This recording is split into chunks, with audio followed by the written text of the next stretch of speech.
สวัสดีค่ะชวนทำขนมนมเนยง่ายๆกับ Easy Food by ชยาค่ะคลิปนี้มาชวนทำพาสเทลแยมโรค่ะหรือเรนโบว์โรเค้กแล้วแต่เพื่อนๆจะเรียกเลยค่ะสูตรแยมโรเนื้อนุ่มสูตรนี้เป็นสูตรเนื้อเค้กสปันค่ะวิธีการทำไม่ยุ่งยากนะคะเราไปดูวิธีทำเรนโบว์โรเค้กกันเลยค่ะก่อนอื่นก็มาเปิดเตาวอร์มไฟก่อนค่ะจะอบที่อุณหภูมิ160องศาก็จะวอร์มไฟไว้ที่170องศาเพื่อป้องกันไฟลดลงจากการที่เราเปิดปิดเตาค่ะต่อไปก็มาเตรียมส่วนผสมใส่โถค่ะ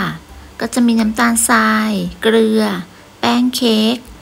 ร่อนแป้งเค้กและผงฟูใส่ลงไปในโถค่ะเสร็จแล้วก็คนผสมแป้งและน้ำตาลให้เข้ากันค่ะ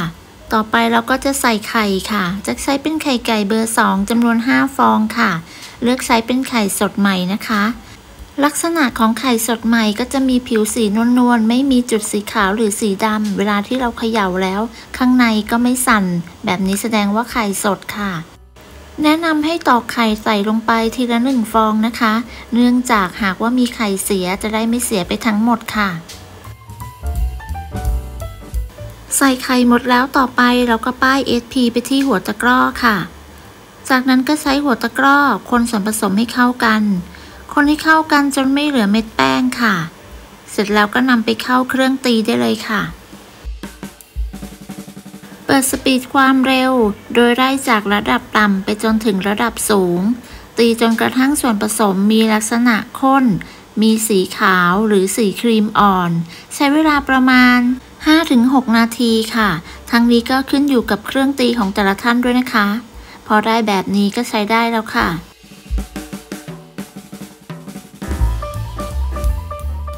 ต่อไปค่ะให้เราเปิดสปีดความเร็วต่ำทยอยใส่นมสดลงไปหรือจะเปลี่ยนเป็นนมข้นจืดก็ได้ค่ะเทนมสดลงไปเป็นสายจนกระทั่งนมสดหมดค่ะ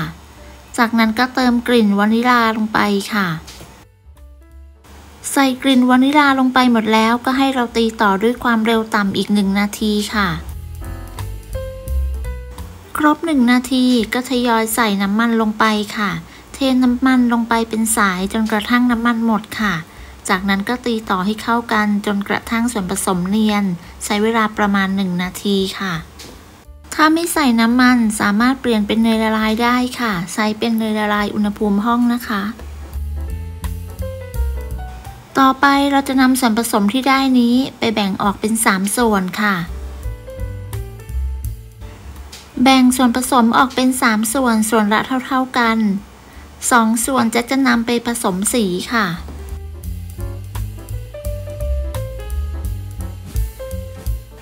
จะใช้เป็นสีเจลผสมสีเขียวและสีชมพู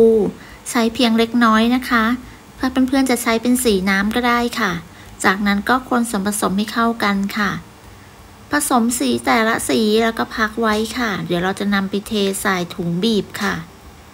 เราก็จะได้เป็นสีขาวก็คือสีของส่วนผสมนะคะแล้วก็สีชมพูอ่อนและสีเขียวอ่อนค่ะ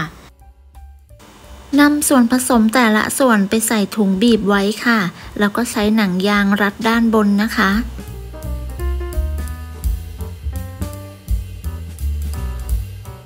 เราจะได้ส่วนผสม3สีแบบนี้ค่ะ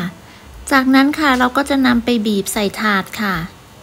ตัดปลายถุงให้กว้างเท่าๆกันแล้วก็นำไปบีบใส่ถาดที่แจ็คใช้เป็นขนาด9 คูณ 13 นิ้วค่ะแจ็คบีบใส่ลงไปโดยสลับสีกันแบบภาพเลยค่ะหรือเพื่อนๆจะดีไซน์แบบไหนจะใช้สีไหนก็แล้วแต่สะดวกเลยค่ะหลังจากใส่ส่วนผสมจนเต็มถาดแล้วจะยังมีส่วนผสมเหลืออยู่ให้เพื่อนๆบีบทับรอยเดิมไปได้เลยค่ะจนกระทั่งส่วนผสมทุกสีหมด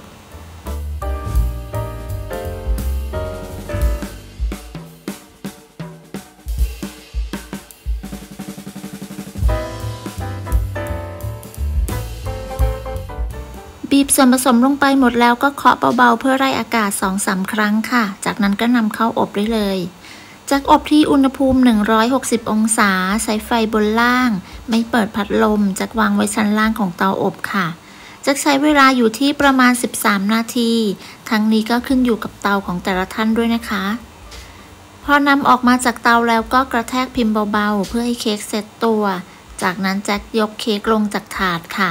แล้วก็พักเขาไว้ให้อุ่นๆประมาณ5นาทีจากนั้นแจ็คจะม้วนเค้กไว้เลยค่ะม้วนไม่ยากนะคะเพื่อนๆดูตามคลิปได้เลยแนะนำว่าอย่าอบนานนะคะถ้าเราอบนานเค้กจะแห้งค่ะแล้วก็อาจจะเป็นสาเหตุทำให้เค้กหักได้ค่ะตอนที่เราม้วน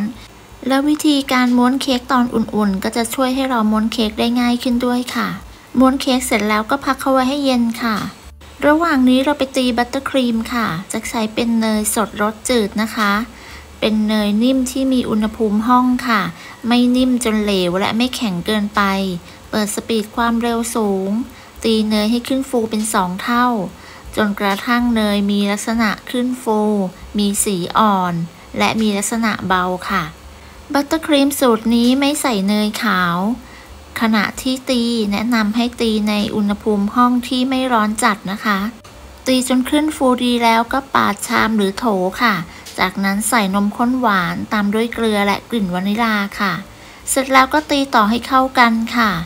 บัตเตอร์ครีมสูตรไม่ใส่เนยขาวสูตรนี้หอมอร่อยไม่เลี่ยนค่ะเวลาทานให้นำเค้กไปแช่เย็นตัวเนื้อครีมเขาก็จะแข็งๆหน่อยรสชาติอร่อยไม่เลี่ยนค่ะตีบัตเตอร์ครีมเสร็จแล้วเดี๋ยวเรานำไปปาดเค้กค่ะเค้กที่เราม้วนไว้นำมาคลี่ออกค่ะจากนั้นนำบัตเตอร์ครีมมาปาดให้ทั่วค่ะปาดบัตเตอร์ครีมให้ทั่วในปริมาณที่เราชอบเลยค่ะจะบางหรือจะหนาก็แล้วแต่ชอบเลยนะคะปาดครีมเสร็จแล้วก็ม้วนเลยค่ะดูตามคลิปเลยนะคะทำไม่ยากค่ะม้วนตามรอยเดิมได้เลยนะคะจากนั้นค่ะก็ใช้ไม้บรรทัดช่วยดันนะคะให้เค้กแน่นขึ้นแล้วก็ดึงกระดาษด้านล่างให้ตึงค่ะจากนั้นเราก็จะพักเขาไว้ให้เซตตัวประมาณสักครึ่งชั่วโมงค่ะพอครบเวลาเราก็นำมาคลี่ออกแล้วก็นำไปตัดเสิร์ฟรับประทานได้เลยค่ะพาสเทลแยมโรสูตรนี้เนื้อนุ่มสีสันสวยงามน่ารับประทานมากเลยค่ะสูตรนี้เนื้อนุ่มมากๆเลยนะคะทานคู่กับบัตเตอร์ครีมไม่ใส่เนยขาวหอมอร่อยทานเพลินเลยค่ะยิ่งแช่เย็นไว้นะคะก็จะยิ่งอร่อยมากขึ้นค่ะแม้ว่าจะแช่เย็นไว้เนื้อเค้กเขาก็ยังไม่แข็งนะคะถ้าเพื่อนๆชอบทานแยมโรลองทำเค้กแยมโรเรนโบว์สูตรนี้ดูนะคะสำหรับเพื่อนๆที่ดูอยู่หากมีข้อสงสัยสามารถคอมเมนต์พูดคุยทักทายกันได้นะคะขอบคุณสำหรับการติดตามรับชมคลิปนี้ค่ะถ้าชอบก็อย่าลืมกดไลค์กดแชร์กดติดตามเพื่อเป็นกำลังใจให้แจ็คด้วยนะคะสำหรับคลิปนี้แจ็คต้องลาไปก่อนพบกันใหม่ในคลิปหน้าค่ะสวัสดีค่ะ